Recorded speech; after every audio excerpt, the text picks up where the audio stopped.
আসসালামু আলাইকুম viewers, welcome back to my channel. কেমন আছেন আপনারা সবাই? নিশ্চয়ই অনেক ভালো আছেন।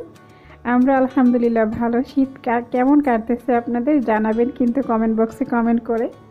আসলে সব জায়গায় মনে হয় অনেক শীত পড়ে গেছে, একদম কনকনে ঠান্ডা বাতাস। কি বলবো, গরমের দিনে কিন্তু এই বাতাসগুলো পাওয়া যায় না, বিশেষ করে শীতের দিনে অনেক বাতাস। আসলে এই বাতাসে কিন্তু অনেক ঠান্ডা নিয়ে আসে। তো প্রচুর ঠান্ডা আমাদের এদিকে। জানি না আপনাদের এদিকে কি পরিমাণ ঠান্ডা আছে, তো জানাতে পারেন। আর এই শীতের ভিতরে কি কি করতেছেন জানাতে পারেন কমেন্ট বক্সে কমেন্ট করে। তো এখানে আমি 4টা নারকেল কুড়িয়ে নিয়ে নিয়েছি। আজকে আমি নারকেলের তেল উঠাবো। আর এই নারকেলের তেল উঠাতে গিয়ে আমি কি ভুল করলাম সেটাই আমি আপনাদের সাথে আস্তে আস্তে শেয়ার করতেছি। আসলে আমার একটা ভুলের জন্য মানে আমি চাইছিলাম এই নারকেলের তেল উঠানোটা আমি আলাদা একটা রেসিপির মতো দিব আর কি, মানে একদম আলাদা, এটার সাথে কোনো কিছু মিলাবো না। তো একটা ভুলের কারণে আসলে এটা আর হয়ে ওঠেনি। তো যাই হোক, আমি যতটুকু পারবো চেষ্টা করবো আপনাদের সাথে। আমার মানে আমি যেটা চেয়েছিলাম এটা হয়নি, তো তার জন্য অসুবিধা নেই, মন খারাপ হয়েছিল আর কি ক্ষণিকের জন্য। তো যাই হোক, এইখানে আমি 4টা নারকেল কুড়িয়ে তারপরে বেশ কিছু কিন্তু ব্লেন্ডারের জগে দিয়ে ব্লেন্ড করে নিয়েছি সামান্য পানি দিয়ে দিয়ে। আসলে শুধু নারকেলটা ব্লেন্ড করা যায় না, একটু পানি দিতে হয়। তার জন্য আমি সামান্য কুসুম গরম পানি কিন্তু দিয়ে তারপরে 1 কাপের মতো পানি দিয়ে কিন্তু নারকেলটাকে ব্লেন্ডার করে নিলাম। এখন একটা সাদা একটা ন্যাকড়া নিয়ে নিলাম, এটাতে এখন নারকেলের জুসটা ছেড়ে দিব, দিয়ে খুব ভালোভাবে ছেঁকে নিব আর কি। আপনারা চাইলে একদম চিকন ছাঁকনিগুলোতে নিয়ে কিন্তু ছেঁকে নিতে পারেন। আর আমার মনে হয় এভাবে একটা ন্যাকড়া দিয়ে ছেঁকে নেওয়াটাই ভালো। তো এভাবে আমি চেপে চেপে নারকেলের দুধগুলোকে নিয়ে নিব আর কি। আর সাবাটা থেকে যাবে ন্যাকড়াটাতে।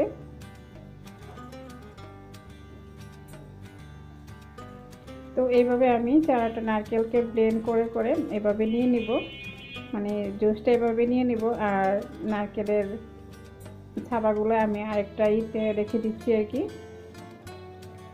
এই নারকেলের ছাবাগুলো কিন্তু কাজে লাগাতে পারেন, ফেলে দিবেন না। শিলপাটায় বেটে কিন্তু তরকারিতে দেওয়া যাবে, কিংবা অন্য কিছু চাইলে করতে পারেন। তো এখানে আমার নারকেলের দুধটা নেওয়া হয়ে গেছে। তো এখন আমি এটাকে সারা রাত্রের জন্য নর্মাল ফ্রিজে মানে রেখে দেওয়ার চিন্তা ছিল আর কি। তো এটা তো হয়নি, আসলে আমার ভুলটা এখন সময় হয়ে গেছে বলার জন্য কি ভুল করেছি আমি। এটা আসলে এভাবে রেখে আমি আমার ছেলেকে বলেছি যে আব্বু এটা নর্মাল ফ্রিজে রেখে দাও সারা রাতের জন্য। আর আমি একটু এগুলো পরিষ্কার করে নিই। ও কী করলো, মানে নর্মালের জায়গায় মানে নর্মালে না রেখে রেখে দিল ডিপ ফ্রিজে আর কি। ডিপে রাখার কারণে দেখুন একদম, তা আমি তো আর দেখিনি, আমি ভাবছি হয়তো নর্মালি রেখে দিয়েছি, সকালে মানে তুলে নিব। তো এখন তো আমার একদম মাথায় বাড়ি পড়ে গেছে। কি কি বলবো আমি ওই সময়টা, এত মানে এত পরিমাণ রাগ হয়ে গিয়েছিলাম বাচ্চার উপরে। তো যাই হোক, বুঝতে পারিনি, আমারও ভুল, আসলে ওদের ভুল না, আমারই ভুল।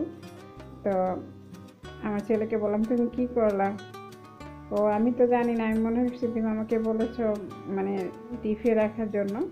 তো আমি আর মনে নেই, আমি রেখে দিয়েছি ডিপে। তো যাই হোক, কিছু করার নেই। তো যেভাবেই হোক কিছু কিছু নিয়েছি আর কি। বরফটা ছাড়ার পরে উপর থেকে আমি কিছু নিয়ে নিয়েছি, নেওয়ার পরে তো একটা কড়াইতে দিয়ে কিন্তু তেলটা উঠে যাচ্ছে। আসলে অনেকটা তেল কিন্তু উঠতো আর কি। তো একটু ভুলের জন্য অনেকটা তেল ওঠানো মিস হয়ে গেছে। তো যাই হোক, তো যাই উঠেছে ভালোই উঠেছে আর কি। তো আপনারা আমার মতো কেউ ভুল করবেন না, সারা রাত্রের জন্য নারকেলের দুধটাকে আপনারা নর্মাল ফ্রিজে রেখে দিতে পারেন। যারা এখনও উঠাননি আর কি নারকেলের তেলটা, এভাবে কিন্তু উঠিয়ে নিতে পারেন। আর এই নারকেলের তেল দিয়ে কিন্তু আমরা বুলেট কপি, তারপরে মানে অনেক কাজে কিন্তু লাগানো যায়। যারা ডায়েটে আছেন তারা কিন্তু এই নারকেলের তেলটা উঠিয়ে নিতে পারেন খুব সহজভাবে। তো যাই হোক, এখন তেলটা ওঠানো হয়ে গেছে। আর নিচে তেলটা রয়ে গেছে দেখতে পাচ্ছেন। আমি এখন ঠান্ডা হয়ে গেছে তেলটা, একটা ছাঁকনি দিয়ে ছেঁকে একটা কাচের বয়ামে নিয়ে নিচ্ছি। আপনারা চাইলে কিন্তু প্লাস্টিকের বক্সেও নিতে পারেন, সমস্যা নেই। তো আমি এভাবে তেলটাকে ছেঁকে দিয়ে দিচ্ছি। ঠান্ডা হওয়ার পরে কিন্তু এই কাজটা করবেন, গরম গরম করতে যাবেন না। তো যাই হোক, আমার নারকেলের তেলটা নেওয়া কিন্তু হয়ে গেল। আসলে আমি যেই পরিমাণ আন্দাজ করেছিলাম, মানে আমার যদি ভুলটা না হতো তাহলে আমার এই কাচের বয়ামটা কিন্তু একদম ভর্তি হয়ে যেত 4টা নারকেলের তেল দিয়ে। তো কিছু করার নেই, যেটা গেছে সেটা তো আর আসবে না, ভুল। যাই হোক, আমার নারকেলের তেলটা নেওয়া হয়ে গেছে। আর এখন এখানে বিরিয়ানি রান্না করব, মানে 10 থেকে 12 জন যেন খেতে পারে ওইরকম আন্দাজে আমি আজকে বিরিয়ানিটা রান্না করব। আর এই বিরিয়ানিটা কিন্তু আমি আমার ছেলের বার্থডেতে কিন্তু রান্না করেছি। ওই সময় তো আর এত কিছু শেয়ার করতে পারিনি আপনাদের সাথে, তো এখন শেয়ার করে নেব। এখানে আমি 3 কেজি মোরগের মানে মাংস নিয়েছি। এখানে 3 কেজি নিয়েছি, শুধু পা আর গলা, মাথা, কলিজা, গিলা ভাদে আর কি, এখানে সব কিছু নেওয়া হয়ে গেছে। তো পেঁয়াজ আর লবণ স্বাদ মতো দিয়ে দিচ্ছি। রসুন বাটা 3 টেবিল চামচ, পেঁয়াজের পেস্ট ও দিয়ে দিলাম 2 টেবিল চামচ, যেহেতু অনেক কিছু দেওয়া আছে, মানে অনেক বেশি পেঁয়াজ দেওয়া হয়ে গেছে। আর এখানে আমি 3 রকমের বাদাম শিলপাটাতে বেটে নিয়েছি, যেমন পেস্তা বাদাম, কাজু বাদাম আর চীনা বাদাম একসাথে বেটে আর কি এটা কি করে নিয়েছি। তো সবটাই দিয়ে দিলাম।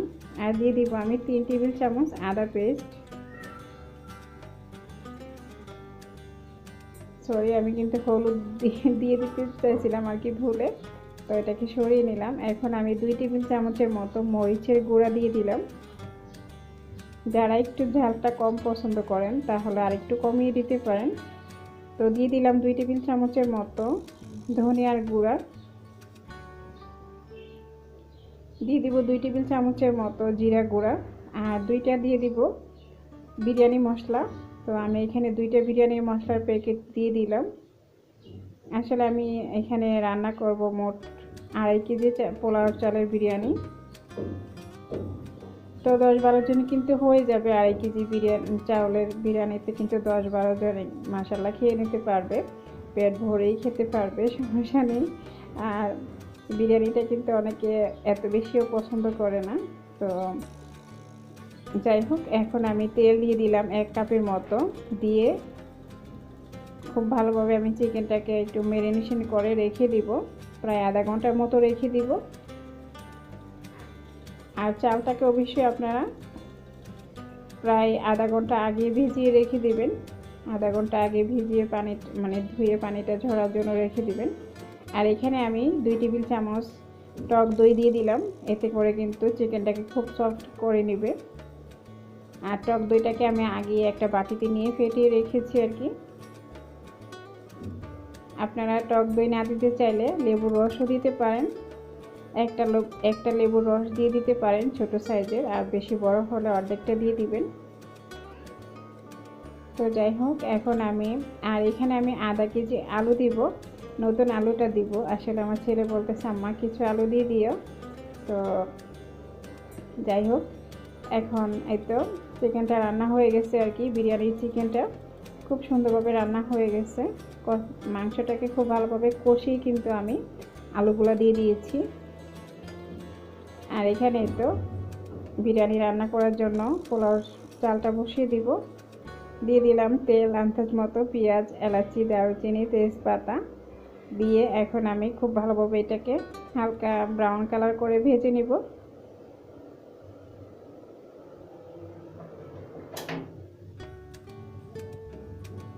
তো এগুলো পেঁয়াজটা খুব ভালোভাবে ভাজা হয়ে গেলে চালটা দিয়ে দিব। চালটাকে আমি তো আধা ঘন্টা আগেই কিন্তু ভিজিয়ে রেখেছি, মানে ধুয়ে পানিটা ঝরাতে দিয়ে দিয়েছি আর কি। এতে করে কিন্তু পোলাওটা খুব ঝরঝরে হবে। তো পোলাও চালটা দিয়ে দিলাম। আমি এখানে প্রাণের চিনি গুঁড়ার চালটা নিয়েছি, আপনারা আপনাদের পছন্দ অনুযায়ী কিন্তু চালটা নিতে পারেন। তো খুব ভালোভাবে নাড়াচাড়া করে দিতে হবে, দিয়ে মিশিয়ে দিতে হবে।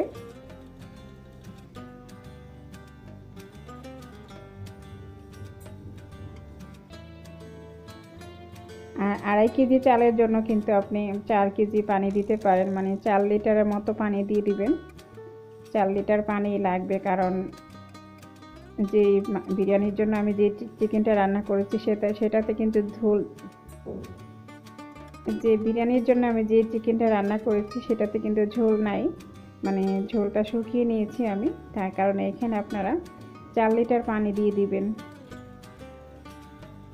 আর যদি পোলাও চালটা আপনার বেশি পুরানো হয়, প্যাকেটের গায়ে দেখলে কিন্তু বুঝতে পারবেন এই চালটা কখন মানে নতুন না পুরানো। পুরানো হলে আর একটু বেশি পানি দিবেন, আর নতুন হলে 4 লিটার পানি দিয়ে দিলেই হবে। তো যাই হোক, আমি এখানে গরম পানি দিয়ে কিন্তু পোলাওর পানিটা দিয়ে দিলাম। চেষ্টা করবেন গরম পানিটা দেওয়ার জন্য।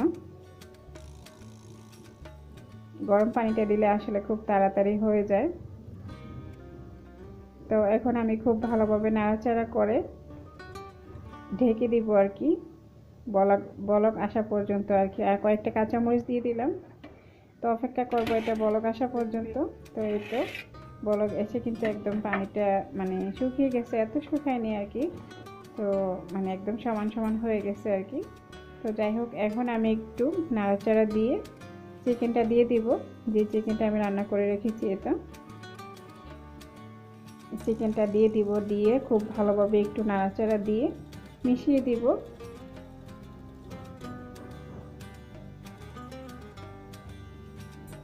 তো যে আপুরা ভাইয়ারা আমার ভিডিওগুলো দেখেন, খুব সুন্দর সুন্দর কমেন্ট করেন, আপনাদের সবাইকে জানাচ্ছি অসংখ্য ধন্যবাদ। আসলে আপনাদের কমেন্ট পেয়ে আসলে কিন্তু ভালোই লাগে, কিছু করার উৎসাহিত জাগে আর কি।